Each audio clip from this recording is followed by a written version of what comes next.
Hello everybody, this is MonteCristo, and today we are going to chat about the Overwatch League, Blizzard's newly announced league that they debuted at BlizzCon about a month ago.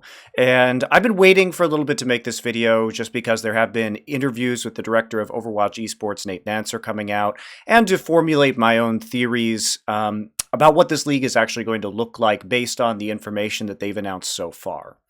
Now, there's been a lot of panic about this league from a variety of sectors. A lot of the old school esports people like myself have been comparing it to the CGS, the Championship Gaming Series. I'm going to link a video from Richard Lewis down below if you would like to watch that. He actually worked for CGS at the time in 2007 when that league was taking place. Now, and he can give you a little bit more of an explanation about what CGS was.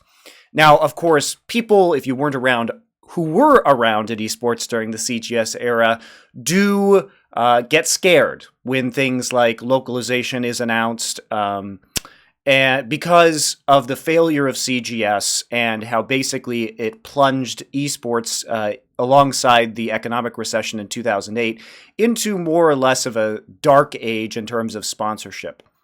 Now, I do think that there were other factors to the CGS fiasco.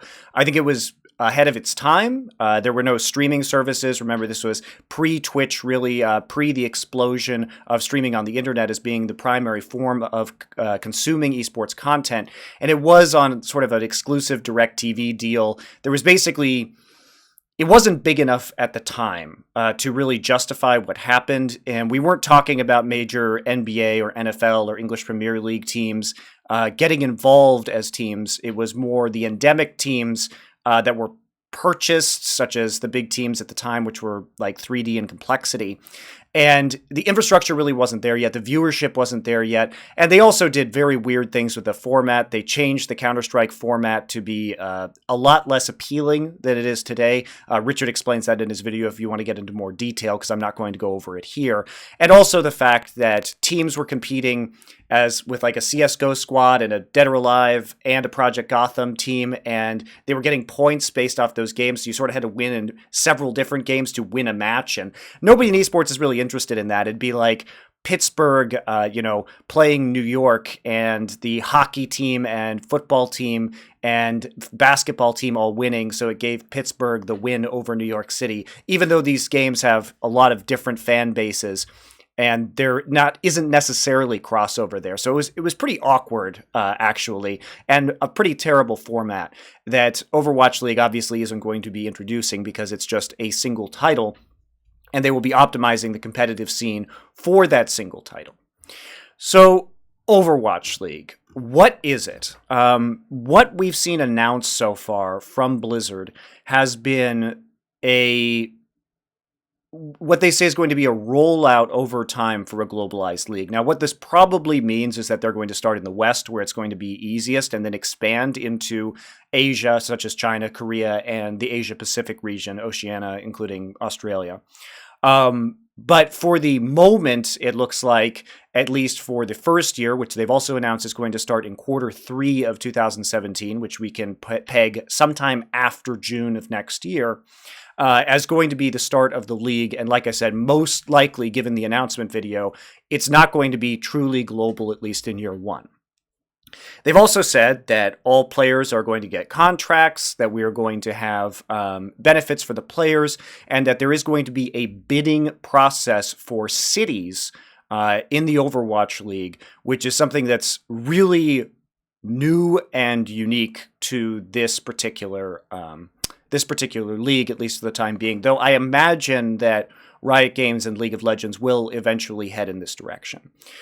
It's also going to be franchised right off the bat, which I've spoken to in previous videos about the esports business is really necessary for attracting professional sports team owners, at least in America, because that's the system that they're used to, and they want that guaranteed spot within the league. And I don't think these people would be terribly interested in investing if they don't get a franchise seat, especially on an unproven title as yet, such as Overwatch is. They need some sort of guarantee for their investment. Now, I don't think this is a bad thing because I do think it's going to massively level up the esports scene in the West. It is a trade-off, obviously, competitively. Relegation is much more exciting, But I think the trade-off for having the stability of these giant professional teams and their wealth of experience in sports in the space is worthy of giving up any kind of relegation system, at least in America. So people are concerned about localization and what localization means. So I am actually a huge advocate for localization because I think that there is basically an entire huge pool of potential fans that are fans of traditional sports within their cities or within their states or within their regions in America that are not esports fans or who flirt with being esports fans. Maybe they watch an event here and there time to time. But I think it's going to take that local hometown pride in order to push a lot of these people into full-fledged fandom. And I've spoken with a lot of people at various events, especially BlizzCon, who felt this way when I asked them in my very unscientific informal survey, asking people if they would be more into Overwatch if there was a local team to support, and almost unanimously the answer was yes. And these are people who come to BlizzCon for the Blizzard convention experience and who love watching esports there, but don't really follow it the rest of the year. And I think what we have to ask, is it really going to hurt current esports fan bases to go into localization? For example, if I'm a Cloud9 fan, and just theoretically, because obviously nobody's bid on these cities yet, Cloud9 goes and becomes Chicago Cloud9. Am I just going to stop watching esports? Am I going to stop being an esports fan? No. Even if they're not my local team, if I like Cloud9, I'll continue following them as a Chicago organization just because I like the org. Or if there's a new local org that springs up, let's say I'm from LA and there's a team that signs there, well then I might just go and be an LA fan after that. But I don't think we're going to be losing a lot of esports fans by going to localization. Some people might reshuffle, but I think really what it's going to be doing is opening up an entire new market to people who need that level of attachment, more casual fans and new fans to esports, who need that hometown feeling in order to really become big esports fans. So I think it's sort of a natural progression. Also, just in terms of the long-term future for esports, if you've watched some of my previous vlogs on the esports business, I talk a lot about, and this is going to be very crucial to this video, that the main forms of income right now for esports team owners are basically only sponsorship and merchandise. And in the long-term future, we have potentially owners from various different cities, and they have, let's say, Major League Baseball teams or NBA teams or NHL teams or National League football teams, NFL teams, or English Premier League teams, who knows, wherever you are in North America or Europe. And it's crucial to understand that they have access to these huge stadiums. And I don't think that we're going into a world where we're going to have home and away games in stadiums instantly. Obviously, that would be several years down the line at minimum. But even access to these facilities in the future where they can have home and away games and they can use these facilities more frequently, or even build new facilities specifically for esports. Selling tickets is going to be a huge part of that revenue stream in the future that is really untapped by team owners right now. Obviously, event organizers or developers like Riot have access to the revenue from the tickets, but no team owner really does right now. And that's going to be another factor to add to the business model of these particular teams. So what else are we talking about when it comes to business? One of the biggest, most important things, and these are sort of the dreams, if people are going to start making several $million bids, which is probably how much it's going to cost for a franchise spot, maybe even upwards of 10 million if we're talking about a major city like LA or New York, purely hypothetical here. But if you're going to bid on one of those major cities, it's probably going to cost a pretty penny. So what are we talking about when it comes to what owners want? Because I've discussed this in my previous videos. And there are some clues here that we're seeing from Blizzard's announcement if we actually dig into the language surrounding it. And some of those clues are things like, revenue sharing on microtransactions in the game. That's going to be huge, right? Ability to, I hope that we're going to see a spectator feature where you can do like you do in Dota 2 and watch from a player's perspective or control the camera within the game itself while listening to the casters via an audio feed within the client. That would be amazing. Pushing people in the client, in the game, to watch the Overwatch League much more aggressively than Blizzard is doing with events right now. Also, like in terms of microtransactions, team-based skins would be wonderful. Team-based sprays with logos would be wonderful that you purchase, and you know that a good chunk of that money is going straight to the team owners. So in-game revenue is going to be absolutely huge, right? One of the other things that owners have really wanted is a share of league sponsorships. So let's say McDonald's sponsors the Overwatch League, or we see Gatorade sponsor the Overwatch League, or something like that, Nike. That money is then taken and split up among all the teams in the league in addition to given to Blizzard. So it adds another revenue stream for owners. Another thing that we're going to talk about is media rights, broadcasting rights, because you guys know that actually in major sports, most of the team money comes from selling broadcasting rights to cable TV channels, and then, at least in America, and then those cable TV channels are packaged as part of cable deals by cable companies and then sold, for $50-$60 a month as a cable package with all the basic cable channels to cable subscribers, right? So one thing that's very interesting about this announcement, we're going to go through this right here on the overwatchleague.com website, is this. League action streams live every week, including a standalone primetime matchup between top teams. This is very interesting, because we have to ask, why would they do this? Why a standalone primetime matchup? And I think the answer has to be that this is going to be broadcast on television or is going to be sold exclusively to some sort of media rights deal that I assume the owners are going to get a percentage of. And why do I say that? I actually think this is really smart, because you just have one match, right? Which is a relatively short amount of time. It's probably going to be, best of 5 or something like that, given the current Overwatch formats. But it almost acts like, if you guys are familiar with the NFL, how they will flex specific matchups. So you have primetime slots, like Sunday Night Football is a great example, where the NFL will actually, depending on how good the teams are and, how hyped that matchup becomes over the course of the season. Maybe one team is really hot and coming in on a big win streak against a good team, or we just have two top teams. They'll move specific games from their previous spot earlier on Sunday into the Sunday night matchup because it's a nationally broadcasted game, right? And this nationally broadcasted game is like the most hyped game of the week, or one of them. And so it helps them get viewership all across the nation in a time slot where there are no other games happening. So if I had to guess, that little piece of language there means that Blizzard is very actively looking for somebody to broadcast this to, a very high-level partner, whether that's going to be on television or something else, I don't know, especially with MLB, Advanced Media coming in with this supposed deal with Riot Games right now. But this looks like that there's going to be media broadcasting rights, and I assume that these are going to be also shared with the owners.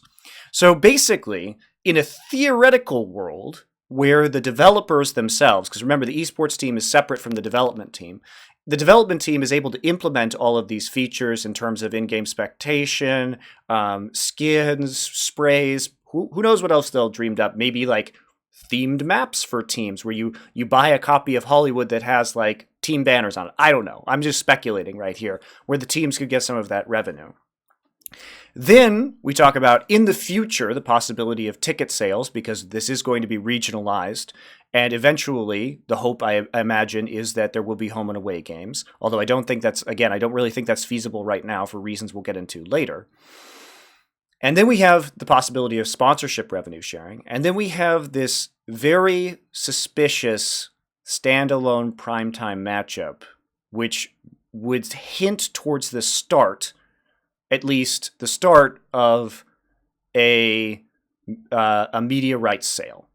So basically, Overwatch is giving all of the owners everything, theoretically, that they've wanted for a very long time. Now, clearly the devil is going to be in the details on all of this, but the initial impression is that if you guys follow League of Legends, the owners have been complaining about limited revenue streams and an inability to actually profit, and even they have to operate at a loss right now through League of Legends due to those limitations.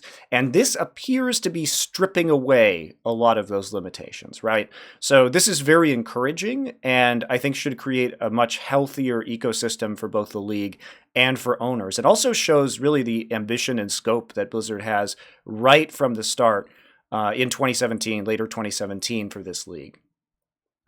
Let's talk a little bit about the format of this league because we're on the page. Obviously, the announcement has already come out. We've seen some other interviews that have happened during that time and some people theorizing about the league. Preseason, proven stars and leaderboard heroes will assemble in one global talent pool. Teams then maneuver to sign the best players and build sturdy rosters for the season ahead. So this also gives us some very interesting tidbits about their plans. Now, they're not committing to anything again, but the language here does make you suspect certain things. So we know that they want to have some sort of combine, which is like, I guess, reflex tests and advanced technology that goes into that. I don't really know how effective that's going to be or how indicative that's going to be of a player's skill. I know they did it for CGS, but I just am not knowledgeable enough about that subject to really correlate like those kind of tests for reaction time or hand-eye coordination, or maybe they're going to do something like the Wonderlic test for quarterbacks that they do for the NFL, which is like very rapid, like problem solving. I don't know how indicative that is of an esports player's skill. It'll be interesting to see if there is a correlation over time because nobody's really done that. So I just don't know. Also, when we say proven stars and leaderboard heroes will assemble in one global talent pool. And then teams will then maneuver to sign the best players and build sturdy rosters for the season ahead. So I had a theory about this, which is that if you're going to be bringing in NBA, Major League Baseball, NHL owners, which are owners that typically have a lot of import talent, right? We see in baseball a lot of players from Japan or Korea or the the Caribbean, Latin America, and I don't think you can tell those people that they can't sign the best available talent if they're going to pay them the most, which makes me believe that there will be no region locking for the Overwatch League, especially because there's a phrase here that says one global talent pool, teams then maneuver to sign the best players. And I think that in League of Legends, the region lock was a good idea because the West was so far behind in terms of ability to offer players competitive salaries, and Korea was reluctant to offer the players their competitive salaries, which is why in League you have a cap of 2 foreign players on any team, because I think otherwise basically all the Korean players would have gone to China, and we would have looked at just an insane, like, crazy league in China where they were throwing money in. It would have been, I think, really awkward. But in a world where the best players, because we assume that the people who bid on these league spots are going to have a lot of money to offer players, they should be able to contend with the Chinese billionaires, because we're talking about basically North American and European billionaires, or companies at least, that are worth millions of dollars or billions of dollars that own these teams.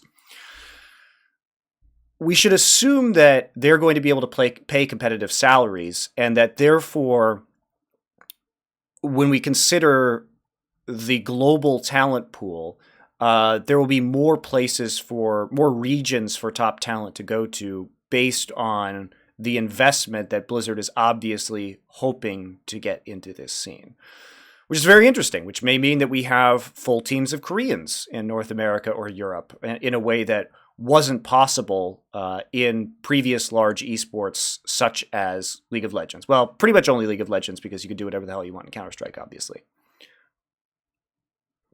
But I think that if you just think about it logically, you're not going to be able to go up to a dude like Stan Kroenke or Robert Kraft and say, hey, yeah, we know you have all this money and you want to sign the best players in the world, but actually you could only sign 2 non-NA players with an NA team or 3 non-NA players with an NA team, and you're going to get your ass beat every year by Europe or the Koreans or the Chinese or whatever, even though you could certainly afford to pay these players.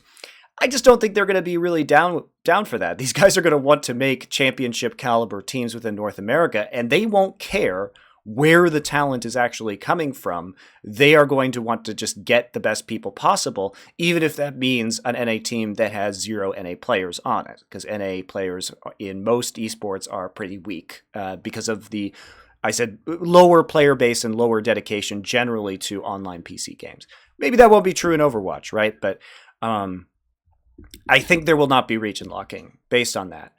And how do we know that there's a lot of interest from outside people? Well, let's take a look. So at the Overwatch World Cup at BlizzCon, you will take a look at this picture.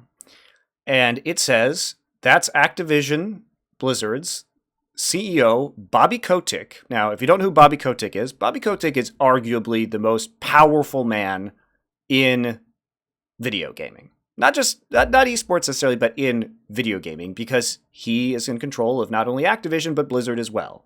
So that's going to be pretty huge, right? And he is also one of the most well-connected people in America that I have heard of. And he has friends like Patriots owner Robert Kraft and LA Rams owner Stan Kroenke. Now, Stan Kroenke also owns 2 other American sports teams and an English Premier League team. So this is a dude who owns a lot of major sports teams, right? He owns the Colorado Avalanche and the Denver Nuggets, and I believe he owns Arsenal. I'm not so much of an expert on the EPL. We can look him up, but I'm too lazy right now. Point is, owns several major sports teams, and here he is at BlizzCon talking about Overwatch. And guess who this is? This is Jack, the owner of Cloud9, sitting right there alongside these guys. And why is Jack there? So I alluded to this in a different video that I made, but Blizzard at BlizzCon hosted the single most important and largest esports mixer that I have ever heard of, and I'm pretty sure has ever existed. Now, what did they do? They invited, and we've heard the director of Overwatch Esports, Mr. Dancer, talk about this. They invited about 120 professional sports team owners and endemic team owners like Mr. Jack Etienne here, alongside a lot of the other owners who currently have Overwatch teams or are exploring that space. And they invited them to BlizzCon, and at the top of the Overwatch World Cup stands, there was a floor, basically, at the very top of the stands with, like, 2-way mirrors, so you couldn't see into it, that was all, like, walled off around the sides for privacy. And they had cocktails and food, and it was just a big mixer to watch Overwatch and to discuss it. They also had a private meeting to give more details about the league. Now, from what I understand, the details that they gave the owners are not much more than was given to the public, but they will be involved in further conversations, I imagine, in the future. So we know there's a lot of interest. These people are actively going to Los Angeles to meet about esports and about Overwatch. I met a couple other people there too that are like mega billionaires that I personally met. I'm not really comfortable like saying their names because they weren't in any tweets, I don't think, or any announcements, but it was fucking impressive is what I will say. So these people were all there at BlizzCon. These are the kind of people that Blizzard rather is trying to attract to this league. Okay, so we can assume that the investment is going to be pretty substantial. And the purpose of having such a mixer, now Riot Games has also been doing this with various team owners, which is that they have been actively trying to pair off team owners with professional sports teams. I know this because other owners have told me, and when my team was banned from the LCS, they set up some meetings, some with teams I had already met with, professional sports teams, but they tried to connect me to other people to sell my spot to a potential professional sports team. So they have a lot of connections as well, and it seems like everybody is like pushing for these endemic teams to be married off one by one to professional sports teams, or at least very wealthy people, right? Billionaires, people who are worth a lot of money to provide that infrastructure. Now, personally, I am a fan of this. I think that some of the endemic team owners have been overvaluing their teams when it comes to sales. And I think that the initial buy-in, if it's going to be several $1 million, and if they want a top city, maybe 10 million or more, They don't have the liquid capital in order to do this. So, in essence, what it looks like Blizzard is doing in 2017, early 2017, is forcing a sort of shotgun wedding on the endemic team owners that actually want to participate in this league. They must sell some or majority equity in order to raise the funds, or at least maybe not raise the funds, but get that buyout and then agree that the new majority owner will be paying for the price of getting into the Overwatch League. Now, I think this is great. I actually think this is going to accelerate a process that was already happening behind the scenes, and you guys know that. Team Liquid was sold to Peter Guber. We've seen Dignitas and Apex sell to the 76ers. So this was already happening, right, slowly. But now it's going to have happen much faster, particularly when you also consider that Riot has said that they want to introduce franchising in 2018. Likely there's going to be a pretty hefty fee for that as well, I would think. They are going to need money. This will happen at some point, sooner or later. So one thing that people were worried about, it doesn't really disprove it here. So it says proven stars and leaderboard heroes will assemble in one global talent pool. So my theory about this, because people were freaking out saying, wow, oh no, what about the teams that are together now? Will they be broken apart? My feeling is probably not, because there's no need to be that disruptive.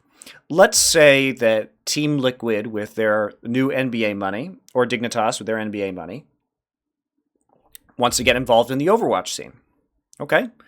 Well, if their players are contracted and they're going to buy a slot, I see no reason why they couldn't keep their contracted players. Like, why would you try and break that up?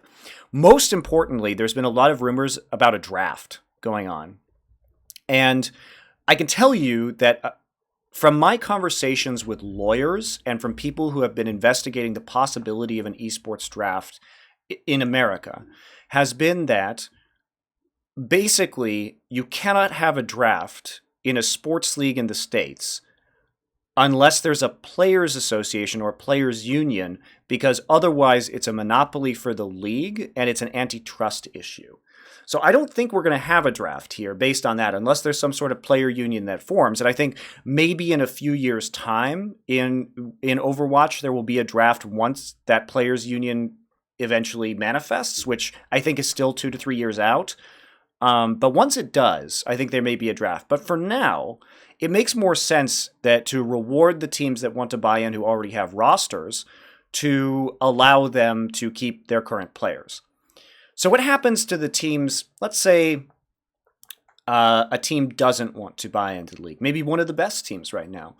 What if they don't have the money, or their bid is not successful to Blizzard? Blizzard decides to go with somebody else who's going to pay more, or who they deem is more stable, financially stable, and who will invest more in the league, who is more committed. Well, I would imagine that what's going to happen is that somebody will just buy out the player contracts from that team. Remember, contracts do have buyout clauses, and I don't think Blizzard is going to allow some of the great players to sit on the bench during the first season. So I would think that either the teams, there are two ways that I think this could happen. So one is that there is like either Blizzard is going to directly buy out the player contracts and then insert them into a free agency pool, which is possible, or their names will effectively be in a free agency pool, and whoever wins the contract for that player, the new contract, will pay the buyout clause to the old org on that contract. And without a draft, people seem to not understand that if my theory is accurate, which I think it is, the players do have a lot of agency here. So let's say I'm a player and I want to play with my same 5 teammates. Well, then in the free agency pool, I can just say to all the team owners, well, you have to take all 6 of us or 5 of us or whatever it is. And if you don't, then we don't go to your team. We don't sign that contract. So they will have agency in order to keep the current teams that remain. Moreover, if a very good team is not going to be entering the Overwatch League under their current organization, well, I would think a new owner would be very excited to sign all 6 members of a top team that has proven synergy and has shown that they can do well in tournaments. So I think that argument's kind of void in a lot of ways if what I'm saying is true, which obviously things might not be But I do think that that was a bit of an unnecessary panic from people in their initial and subsequent reactions to the announcement of the league. So let's go on to the championship run. During epic live events, the very best Overwatch teams compete to become the legends as the first ever Overwatch League world champions. So this implies that there is going to be some sort of global competition, not just within the Overwatch League. Remember, we don't know if Blizzard's going to roll out Overwatch League globally, because they were very cautious in their announcement video about saying that over time they would roll it out. So maybe, I mean, there probably will be some sort of big international world championship in 2017 that will include maybe non-Overwatch League teams from other regions. I don't know, really unclear at the moment. So league expansion in every direction will make the Overwatch League truly global. So this implies that it's not going to be global. See, the championship run comes before the league expansion as part of the Into the Future. So odds are Overwatch League is not going to be starting in the 5 regions, NA, EU, Korea, China, Oceania, well, whatever, South Pacific Asia, APAC, that they've said in the announcement video, right? And then finishing with an elite tournament where champions battle champions for undisputed supremacy. So presumably there will be local leagues taking place in the local regions, right? Because that would make sense with the sort of localized structure of having cities. And then there will be some sort of world championship. Now, what Blizzard has talked about, which I think is absolutely wonderful, is that this is not going to be a year-round season, right? They want to model it off of more like professional sports seasons, right? It goes for 4 or 5 months, and then you go into a longer period, the majority of the year, or maybe 6 months, let's say. Who knows what it's actually going to be, right? But half the year or more, most likely, where it's just a free period for third-party tournaments, for international competition. And I think this really gives the best of both worlds. I'm very excited about this format because we get to get hyped about the local leagues for a few months, and then it looks like we're going to have some sort of big international tournament run by Blizzard based on this. And then afterward, you just get a slew of maybe IEM events, or maybe teams will go to Korea to compete in Apex, which is the tournament that I cast out there that had 4 international teams, 4 Western teams this season, and was won by a Western team with Envious. And I'm really excited about this because I think that right now the balance is off. So in League of Legends, we have a structure which is like an 11-month long league. I think it's absolutely horrible. We don't see very much international competition. Spring season is basically useless. And this would be more like if League of Legends cut out the spring season entirely and just allowed third-party organizers to do events. Then we have Counter-Strike, which is sort of like all online tournaments or international competitions. I think Counter-Strike's a little bit oversaturated, so I would hope that Blizzard is maybe a little bit more judicious with how they give out licenses for international events in the off-season so that it's not just craziness happening simultaneously all the time. Maybe try and pare it down to make events a little bit more exclusive or, illustrious to compete in. But what I love about it is that the players seem like they're actually going to be able to take a break. Let's say a team wants to take a vacation for a month during the off season. Well, go ahead. You don't have to go to every cup. Take that time off, recharge your batteries a little bit, because I think players get really, especially top players in League, who basically the structure is, okay, you did well in spring season. Congratulations, you won your league. Well, you did that, so now you go to MSI. There's a 2-week tournament with 2 weeks of practice. Straight into summer season. Oh, hey, you did well there. Congratulations, you're top 3. You're going to Worlds. Oh, there's a 5-week tournament. Oh, great, there's another month of practice that takes. Hey, you did well at Worlds. Now you're invited to these IEM events in November and December because of your placements and because of your prestige. Basically, top players get no time off. And I have, personally, like a big problem with this. And I think the players are not too excited about it either.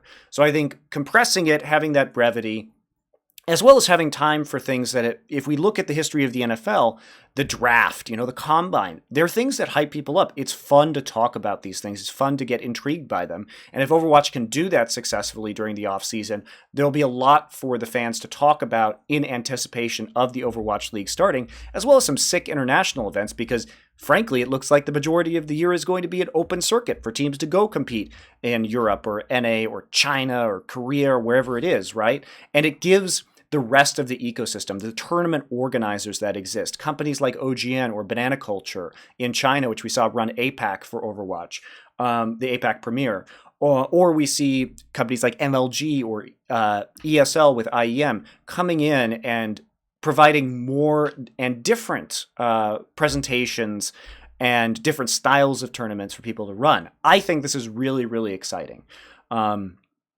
This for me is sort of an ideal system. Again, like everything about this league, devil is totally in the details, right? It could get super oversaturated in the offseason. Things could turn out maybe questionably. But at least in theory, I think that this is really exciting and really promising. So that's kind of where we're at with the Overwatch League now, and my initial thoughts on what's been announced. I think it'll be interesting. I would be surprised if anything was announced given the holidays coming up before January of next year, more specific details and the bidding process actually commencing. But they are going to have a lot of work to do when it comes to building this league and getting those owners in a space where they can have the combine, have a free agency signing period, and get the teams ready for the season. One thing that I wanted to discuss sort of at the end of this video is what localization means. So localization is very interesting in this context because the crowds just aren't there yet. Like, you're not going to, even if two NBA teams buy professional Overwatch teams and promote the hell out of them locally through advertisement, through social media in their home cities, it seems very unlikely that you're going to be able to fill stadiums, especially in year one, when the fan base for Overwatch is still developing, of people week in and week out over a several-month league to actually fill those kind of venues. Now, maybe you could do it with smaller venues that are local. That's certainly a possibility. But I think one thing that could be done, and I think that we have a lot of evidence of this with the LCS in particular, with Riot and League of Legends, is that when the LCS moves around, like when we look at the finals, like in Toronto or in Madison Square Garden in New York, these events sell out very quickly. These are large venues. And I think part of the excitement is that it's not just in Los Angeles. And I've been to the LCS studio, and I can tell you that the LCS studio in LA, which maybe has 300 or 400 seats in it, it doesn't sell out every week right now. And I don't think the Berlin one, I really don't think the Berlin one does, though I haven't been there myself. But when they go other places, obviously the hype of a final is super huge.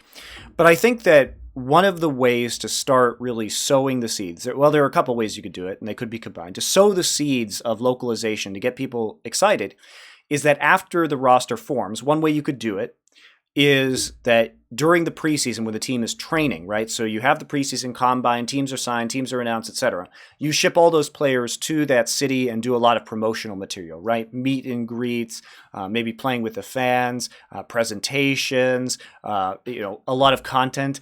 I would focus it personally, if I was a team owner, on the team doing things in that city, doing interviews with media in that city, really trying to grow the roots, set down those roots in that city before the season begins, have their boot camping there, have their training there prior to when it starts. Now, the other thing you could do is you could move this league around.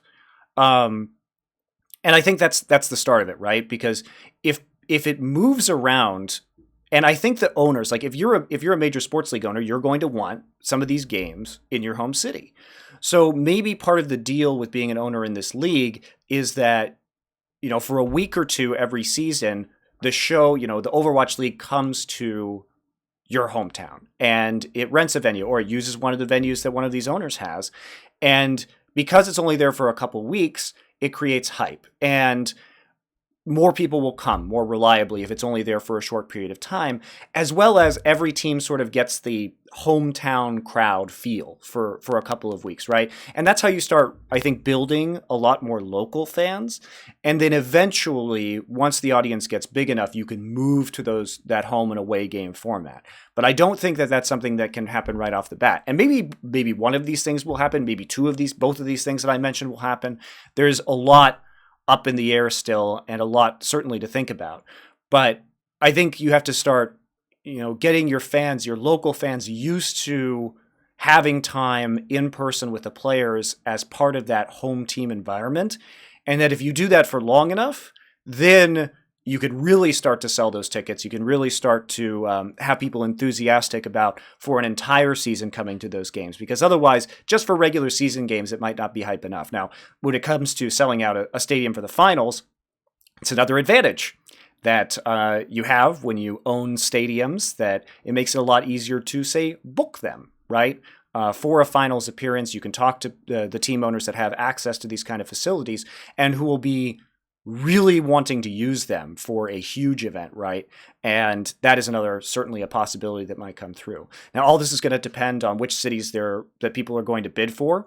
I think that basically we're not going to have a specific like list of cities. Like, I don't think it's going to go, well, we want these cities, and decide amongst yourselves, like everybody like bid on what you want, right? I think that what's going to happen is that they're going to ask the owners to say, okay, I want this city and I'm submitting a bid. So it's up to the owners to decide which cities they want, how much they're going to bid on them. So we don't know what cities are going to be there. Obviously, like cities like Chicago, New York, and LA will clearly be represented because they're massive media markets. But when it comes to, say, Boise or Oklahoma City or San Antonio. Now, obviously, Oklahoma City and San Antonio do have NBA teams that have been quite successful over the last several years. And if these owners decide that there is going to be enough of a market there to support an esports team, maybe they would bid on that. Might be, of course, cheaper to run a team out of those cities, or the bid might be less because it's not as important to the media market. But I don't think we're going to really know until the owners decide what they want individually and do their own research and do their own thoughts about it, which teams or cities are going to be represented. So, that said, if you want a local team, might be smart to start trying to reach out via social media or other means to your local teams and let them know about this league, because it may encourage some people, given enough interest, to actually invest where they wouldn't have previously. So that about does it, guys. I hope that clears up some misconceptions that people might have had about the Overwatch League. We are looking into Blizzard's language here. It does imply certain things, though not verify them, but I have a feeling a lot of these hunches are right, and it's just going to be about waiting until really next year to see which of these teams is really going to be, which of these owners are going to be stepping up, what those investments are going to look like. But all of the generalities of it, I'm a big fan of. We'll have to see what happens when it comes to the implementation of these systems, because this project is insanely ambitious. And it's nice that Blizzard is going in this direction and willing to throw so much money and lavish attention on it, because Blizzard hasn't been very successful in supporting their esports titles to this degree, or to the level of Riot, or to this level, presumably, given the huge amount of thought and preparation that's going into creating a league like this. So some skepticism obviously warranted, but I have a feeling that they really are going to give the owners what they want. And if the owners get what they want, the owners will promote the hell out of this league. Should increase the viewership, should increase the, of course, production quality of sponsors, and really make this very exciting. And we'll have to see how exactly they plan to roll it out globally, what that's going to mean, how this global talent pool is actually going to work when it comes to specifics. But I think people have been taking a lot of the wrong clues from this, and perhaps you feel like some of the stuff I've discussed here, my opinions or theories about the league, are things you don't like either. But let's talk about those particular aspects, which I think are more likely to happen, rather than getting panicked about teams maybe breaking up, which I don't think is really that likely, or comparisons to the CGS, which, while somewhat valid, I think ignore a lot of the timing of the CGS, the distribution model of the CGS, the fan base at the time, the lack of really big owners coming in. So there's much has changed since the CGS era, even though whenever CGS, there's a comparison that can be made to CGS, my heart skips a beat too, because of all the terrible memories I have of the fallout and what happened to the esports world post CGS. So I hope that clears things up, guys. Thanks a lot for watching.